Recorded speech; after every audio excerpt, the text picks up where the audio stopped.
Hello नमस्कार प्यारे बच्चों, कैसे हो आप लोग। आपका फिर से स्वागत है आपके ही यूट्यूब चैनल बीसीएस एकेडमी में। मैं हूं आपका दोस्त एसपी सोंडा। मैं आपको पढ़ाता हूं केमिस्ट्री। जो नहीं पढ़ता है उसको भी पढ़ाता हूं। भैया एक बार यहाँ मेरे से जुड़ जाओगे, हम लोगों के साथ आप पढ़ना स्टार्ट कर दोगे, खुद से चीजें समझ में आने लगेगी और खुद से मन करेगा पढ़ने का। पढ़ाई कुछ बोरिंग नहीं होती। देखो मेरा पर्सनल मानना यह है कि अगर किसी बच्चे को कोई सब्जेक्ट बोरिंग लगता है तो वो सब्जेक्ट बोरिंग नहीं है, टीचर बोरिंग है। बिल्कुल मुंह पे बोल रहा हूं सर।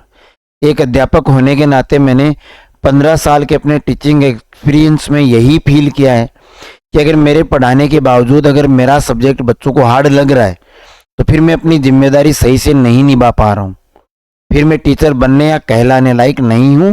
ओपन बोल रहा हूं सर।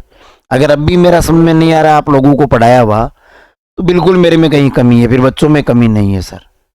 हाँ कुछ बच्चे उद्दंड होते हैं जो पढ़ना ही नहीं चाहते, उनका मैं नहीं कहता। क्लास में ना समझ होते हैं, उद्दंड की बजाय मैं ना समझ वर्ड यूज लूंगा। ना समझ या भोले बच्चे कहूंगा, जिनको नहीं पता कि इस वक्त समय वो जो जाया कर रहे हैं उनसे उनका क्या नुकसान होने वाला है। बच्चे मन के थोड़े भोले होते हैं ना, इसलिए।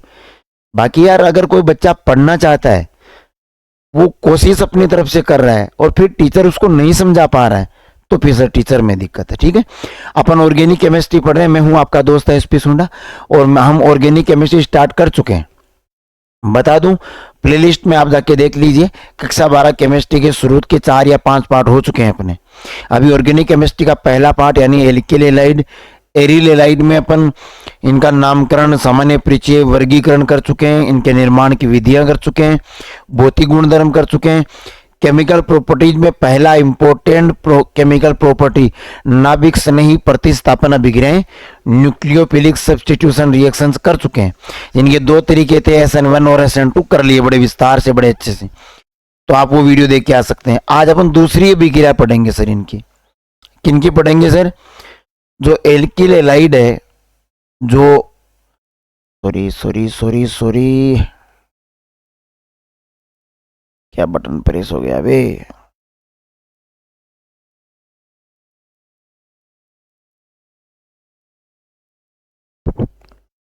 ये टेक्नोलॉजी के बारे में कम जानने का एक ये नुकसान भी होता है। मैं बटन क्या प्रेस कर रहा था, क्या ही प्रेस हो गया भैया। तो कोई मानेगा भी नहीं। एक बार ये होके रहेगा, क्या हो रहा है पता भी नहीं। चलो देखते हैं प्यारे बच्चों। ब्लैक बोर्ड व्हाइट बोर्ड के टीचर है सर। इन टेक्नोलॉजियों के साथ अभी जुड़े हैं, टेक्नोलॉजिया समझ जाएंगे सर धीरे धीरे। देखते हैं क्या एक्सपोर्ट हो रहा है भाई।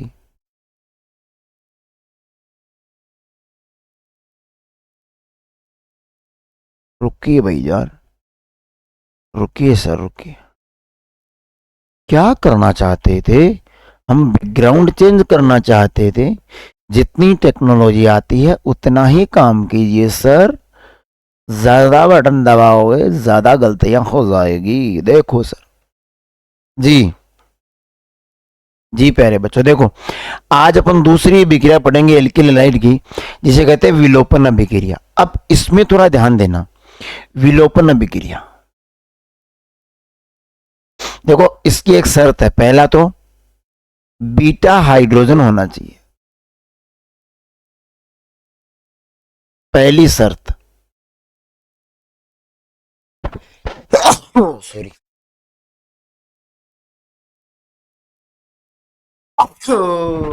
देखो पहली शर्त यह है कि थोड़ा टेम्परेचर कम कर लेते हैं बे, कम बढ़ा लेते हैं, कम तो है तभी तो छींक आ रही। खेत में गांव में काम करने वाले लोग ऐसे में आएंगे तो ऐसा ही होगा। देखो बीटा हाइड्रोजन क्या होता है सर, सुनो।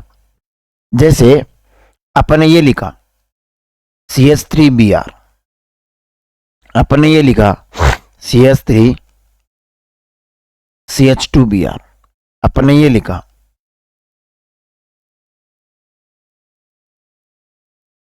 समझना, थोड़ा एग्जांपल लिख देता हूं मैं। देखो ये सब एल्किल एलाइड है। इनमें क्या, हेलोजन जिस कार्बन से जुड़ा हुआ है वो कार्बन कहलाता है एल्फा कार्बन। क्या कहलाता है? Alpha carbon. और एल्फा कार्बन से जुड़े हुए हाइड्रोजन कहलाते हैं एल्फा हाइड्रोजन। ठीक है जी। यहां देखो, हेलोजन जिस कार्बन से जुड़ा है वो है एल्फा कार्बन, और एल्फा से डायरेक्ट जो कार्बन जुड़ा है वो है बीटा कार्बन, और बीटा कार्बन से जुड़े हुए हाइड्रोजन कहलाते हैं बीटा हाइड्रोजन। ठीक है, देखो हेलोजन जिस कार्बन से जुड़ा हुआ है एल्फा कार्बन, एल्फा कार्बन से डायरेक्ट जुड़े हुए कार्बन बीटा कार्बन, यहां 2 बीटा कार्बन है, यानी 6 बीटा हाइड्रोजन है। समझ पा रहे हो? हेलोजन जिस कार्बन से जुड़ा हुआ है एल्फा, एल्फा से जुड़ा हुआ कार्बन बीटा, और बीटा से जुड़ा हुआ कार्बन गामा कार्बन। तो हमें यहां ध्यान देना है कि विलोपन अभिक्रियाएं उन्हीं में होगी जिनमें बीटा हाइड्रोजन यानी बीटा कार्बन बीटा हाइड्रोजन उपस्थित हो। पहली शर्त सर। ठीक है, अब देखो क्या होगा। दूसरी शर्त, हमें यहां लेना होगा KOH लेना होगा, मगर वो एल्कोहलिक KOH लेना है। दूसरी शर्त, एल्कोहलिक KOH। एल्कोहलिक KOH का क्या मतलब है? अगर हमने पोटेशियम हाइड्रोक्साइड जल में ले लिया मान लो, तब तो ये आयनों में टूट जाएगा K+OH-, और अगर हमने इसकी क्रिया आरक से करा दी KOH की जलीय में, तो फिर ये तो OH- बन के रिप्लेस कर देगा, और ये तो ROH बना देगा। ये तो हम पढ़ गए हैं, नाभिक स्नेही प्रतिस्थापन अभिक्रिया है, विलोपन कहां से होगा? इसलिए ये KOH वो एल्कोहलिक KOH होना चाहिए, ताकि वो आयनों में डिवाइड नहीं हो, वो आयनों में नहीं बटे ना। तो 2 शर्त है कि उत्प्रेरक के रूप में, कैटलिस्ट के रूप में, या अभिकारक के रूप में होना चाहिए एल्कोहलिक KOH, और बीटा हाइड्रोजन होना चाहिए। ये 2 शर्त अगर कोई एल्किल हैलाइड पूरी करता है तो उसमें विलोपन अभिक्रिया हो सकती है। देखो जैसे यहां दे रखा है CH3 CH2 CH3, और यहां जुड़ा हुआ है Cl। अब हम कह रहे हैं हेलोजन जिस कार्बन से जुड़ा है वो एल्फा, फिर यहां पर बीटा, और यहां पर ये बीटा, दोनों डायरेक्ट जुड़े हुए बीटा। अब उस एग्जाम्पल से पहले मैं और एग्जाम्पल थोड़े बताता हूं ताकि इसमें कोई दिक्कत हो नहीं। देखो सुनो,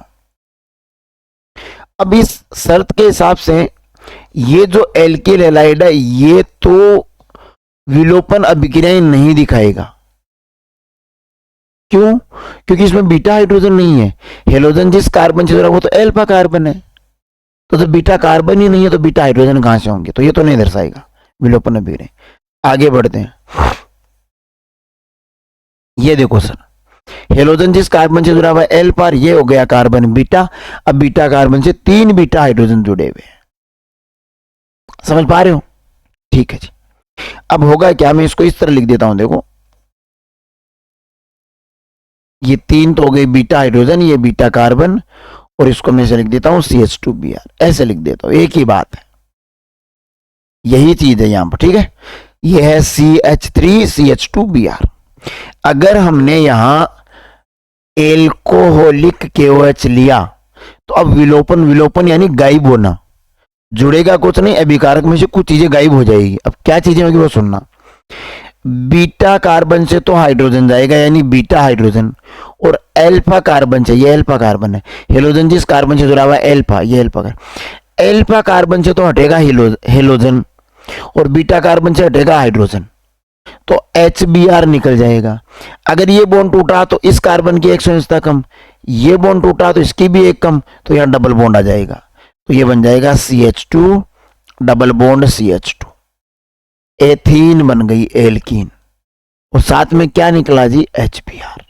ये लो, इस विलोपन अभिक्रिया के नाम क्या क्या है वो याद रखना। एक तो इसको बोलते हैं बीटा विलोपन अभिक्रिया, इसमें बीटा पोजीशन से हाइड्रोजन विलोपित होता है।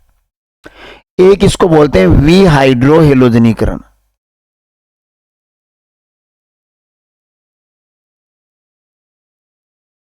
क्योंकि वी यानी निकलना, क्या निकलते हैं? हाइड्रोजन और हेलोजन। ये देखो HBr निकलता है, तो वी हाइड्रो हेलोजनीकरण अभिक्रिया भी इसको बोलते हैं। आवाज आ रही है ना? ठीक है, वी हाइड्रो हेलोजनीकरण भी इसको बोलते हैं। बीटा हाइड्रोजन होना जरूरी है। यहां देखो, इसमें देखो, ये अगर थोड़ा नहीं दिख रहा ना, बड़ा कर लेते हैं इसको, ये देखो, ये हेलोजन जिस कार्बन से जुड़ा है वो एल्फा, ये बीटा हाइड्रोजन है, ये बीटा हाइड्रोजन है, ये भी बीटा हाइड्रोजन। अब समस्या ये हो रही है सर कि यहां वाला हाइड्रोजन निकलेगा या ये बीटा हाइड्रोजन, दोनों ही बीटा हाइड्रोजन है, हेलोजन तो निकल जाएगा, एल्फा से तो हेलोजन निकल जाएगा, हाइड्रोजन कौन सा निकलेगा वो देखो, इसके लिए मैं बताता हूं। देखो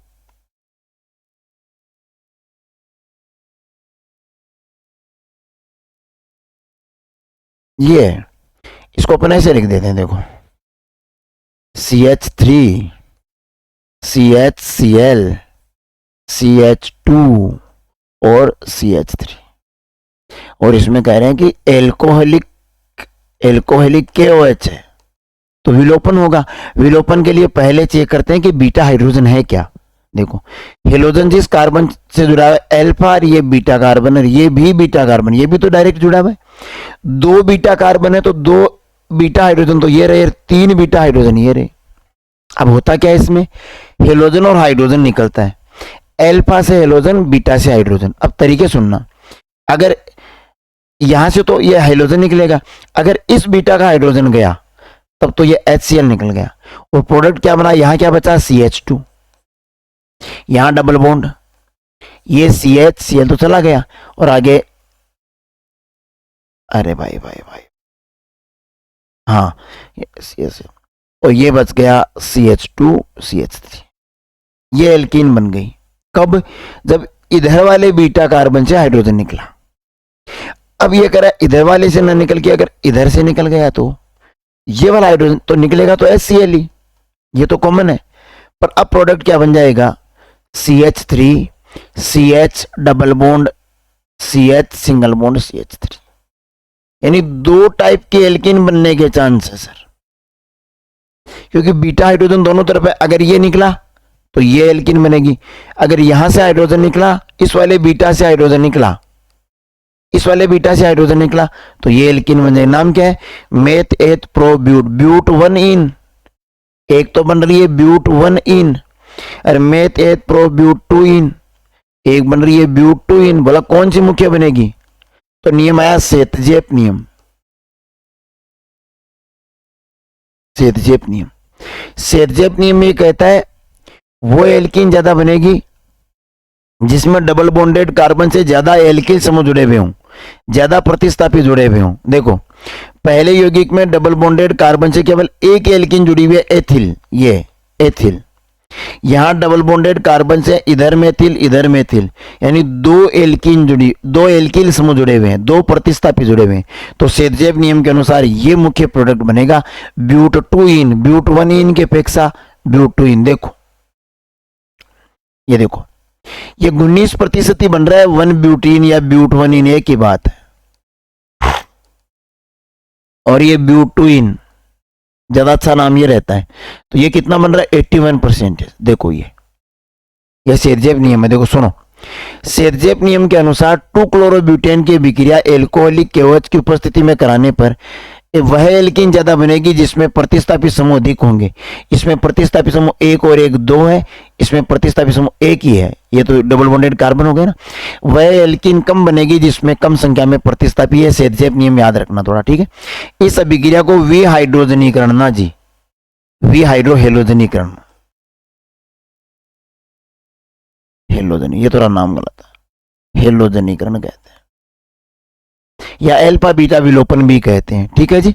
ये याद रखना जी, थोड़ा ध्यान से करना, ठीक है। विलोपन समझ गए होंगे आप, ये थोड़ा याद है ना, विहाइड्रोजनीकरण नहीं है ये। देखो हेलोजन निकलता है, हाइड्रोजन निकलता है, इसको विहाइड्रोहेलोजनीकरण कहते हैं, ठीक है। देखो जी, इनको मिटा देते हैं। ये अपन ने दो टाइप कर लिए जी, कितने कर लिए जी, दो टाइप। किसके, एल्किल एलाइड की रासायनिक अभिक्रियाएं। पहली कौन सी, नाभिक रागी प्रतिस्थापन अभिक्रियाएं पढ़ ली, उसके दो टाइप SN1 SN2 पढ़ लिए, मैकेनिज्म के दो टाइप। फिर अपन पढ़ रहे हैं विलोपन अभिक्रियाएं। अब पढ़ेंगे अपन धातुओं से अभिक्रियाएं, किनकी, एल्किल एलाइड की, किनकी, एल्किल एलाइड की धातुओं से अभिक्रियाएं। देखो सर,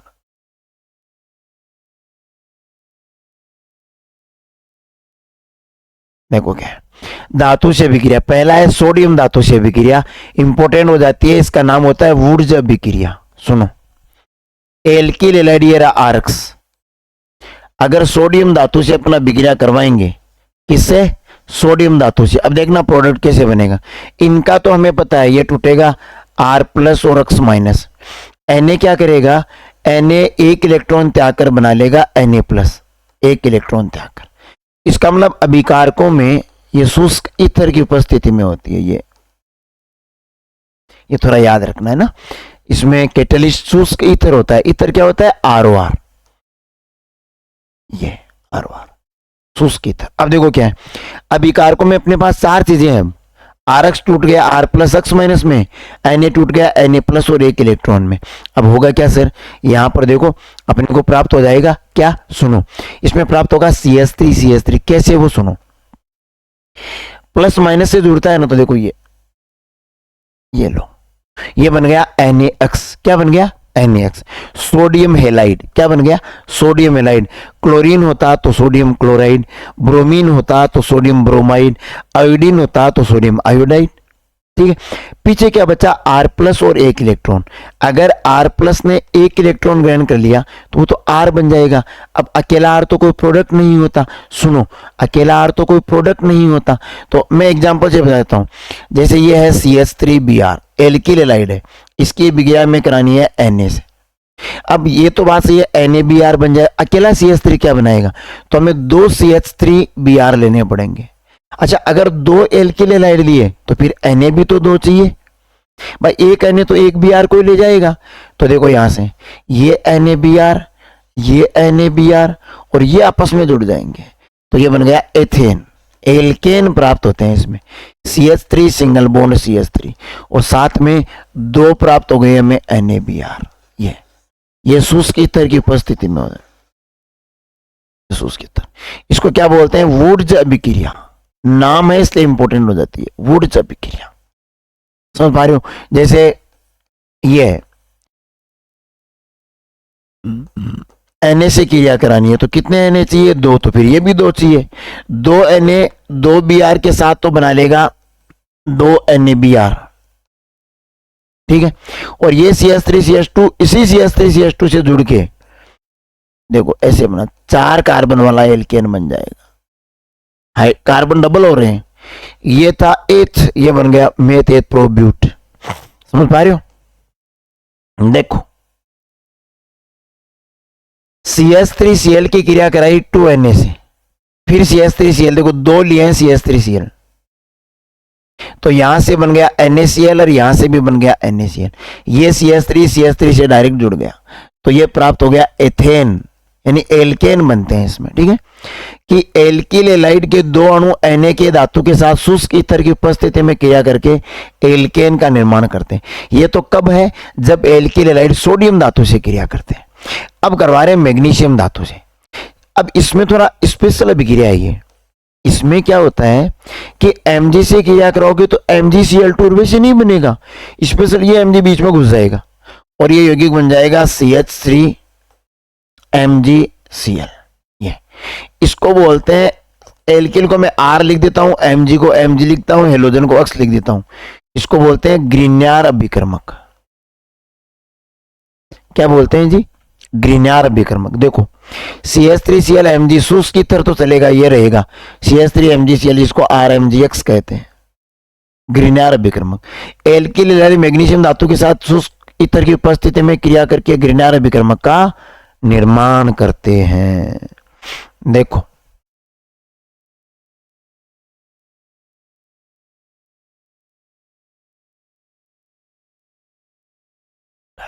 देखो सर,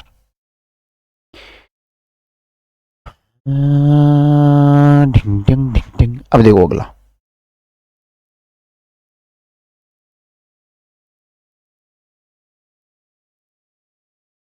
थोड़ा सा ग्रिग्नार अभिकर्मक की बातें इसमें तो कम नहीं लिखी है, मैं और बता देता हूं, थोड़ा ध्यान रखना। देखो भाई RMgX में इसका एक चीज याद रखना, Mg पे होता है प्लस, बाकी R पे भी माइनस, X पे भी माइनस।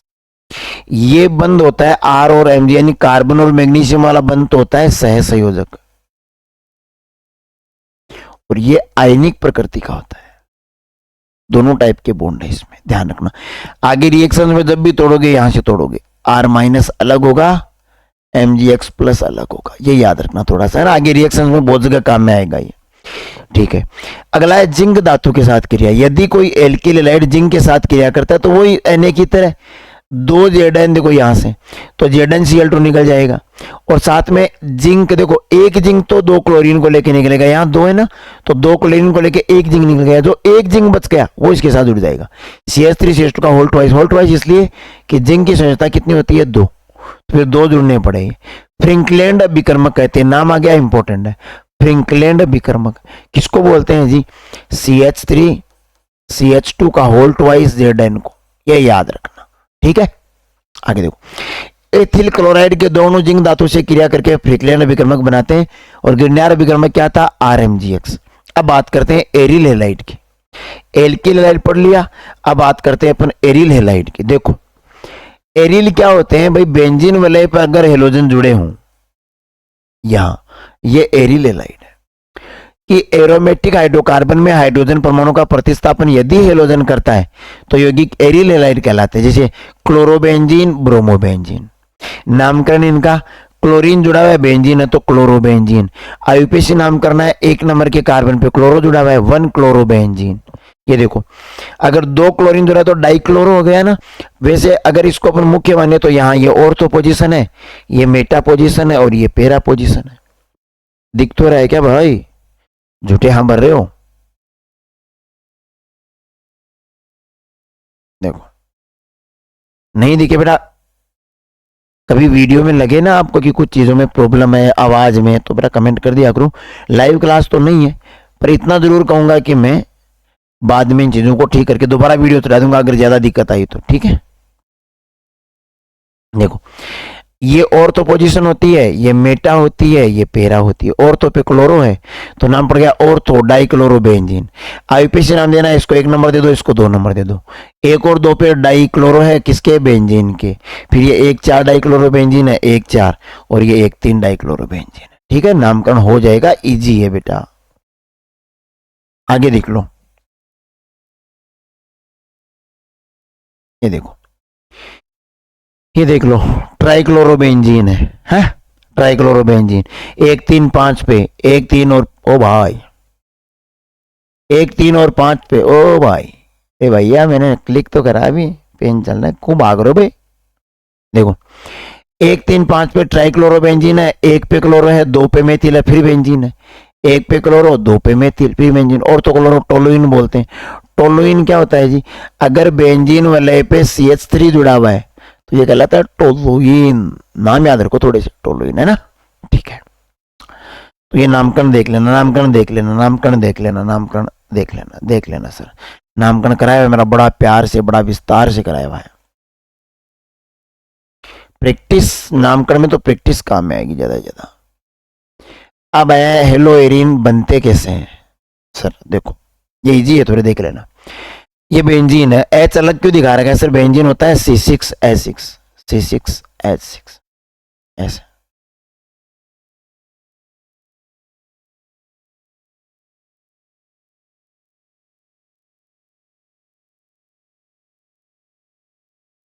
यस, तो इस H को इसने अलग से दिखा रखा है, ठीक है।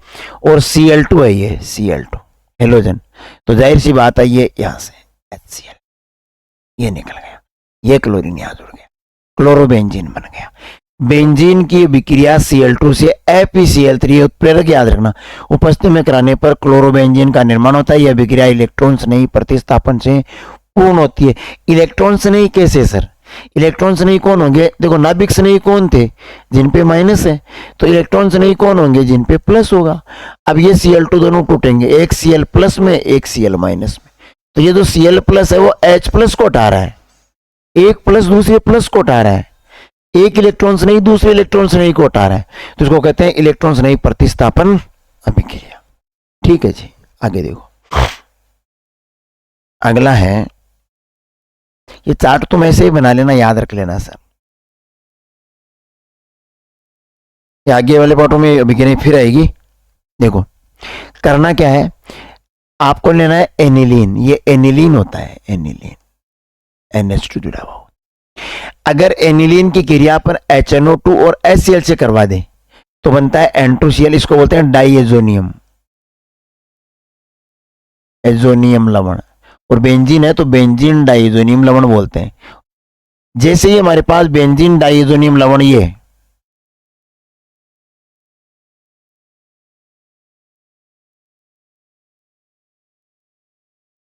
ये प्राप्त हो जाए, यानी बेंजीन वलय हो, इस पे जुड़ा हुआ हो N2+ और Cl-, बेंजीन डाइएजोनियम क्लोराइड वगैरह बोलते हैं, डाइएजोनियम 2 N2 है ना, इसलिए। देखो इसको करना क्या है, इसमें से जाहिर सी बात है N2 उठाना है। अगर हम N2 उठा दिए तो उसकी जगह कौन जुड़ जाएगा, Cl, और बन जाएगा क्लोरोबेंजीन, एरिल हैलाइड बन जाएंगे। देखो chlorobenzene, bromobenzene, chlorobenzene, bromobenzene, iodobenzene, fluorobenzene बन रहे, तो हेलोबेंजीन ही है, यही हमें बनाने। क्या तरीका है, अगर आपने बेंजीन डाइएजोनियम क्लोराइड को गर्म किया किसके साथ, CuCl2 और HCl के साथ, या CuBr2 और HBr के साथ, तब तो अभिक्रिया कहलाएगी सेंडमेयर अभिक्रिया। नाम है इसलिए इंपॉर्टेंट है, सेंडमेयर अभिक्रिया। CuCl2 या CuBr2 से अगर अभिक्रिया करवा रहे हो HCl और HBr के साथ, तो जाहिर सी बात है अगर HCl है तो देखो Cl है, HCl, Br है, समझ पा रहे हो, ये चीजें निकल जाएगी। यहां देखो अगर आपने इसी बेंजीन डाइएजोनियम की क्रिया केवल कॉपर पाउडर और HCl से कराई या कॉपर पाउडर और HBr से कराई तो बोलते हैं गाटरमान अभिक्रिया। बस यहां नहीं रखना है, CuCl2 है तो सेंडमेयर, प्रोडक्ट सेम बनने, प्रोडक्ट सेम बनने, एरिल हैलाइड बनने। निकलना क्या है, बोला HCl, HCl, HCl, HCl, सब में HCl निकलना है सर, समझ पा रहे हो, ठीक है जी। अब देखो अगर कॉपर पाउडर है तो गाटरमान अभिक्रिया, अगर केवल Ki है तो देखो ये KCl बन जाएगा, KCl बन जाएगा। देखो यहां Cl के साथ के और साथ में N2 गैस बन जाए, N2 तो सब में निकल रही है, ये रही -N2 सब में निकल, N2 तो सब में गायब है। और ये HbF4 या KbF4 है तो इसको बोलते हैं बल्ज सीमान अभिक्रिया। नामकरण है इसलिए इंपॉर्टेंट है, तीनों सरल है पर नाम थोड़े टफ है, ध्यान रखना। बाल सीमान तो कब, जब HbF4 अपन काम में ले, गाटरमान कब, जब कॉपर पाउडर काम में ले, और सेंडमेयर कब, जब CuCl2 कॉपर क्लोराइड और कॉपर ब्रोमाइड काम में ले, है ना, ये याद रखना। देखो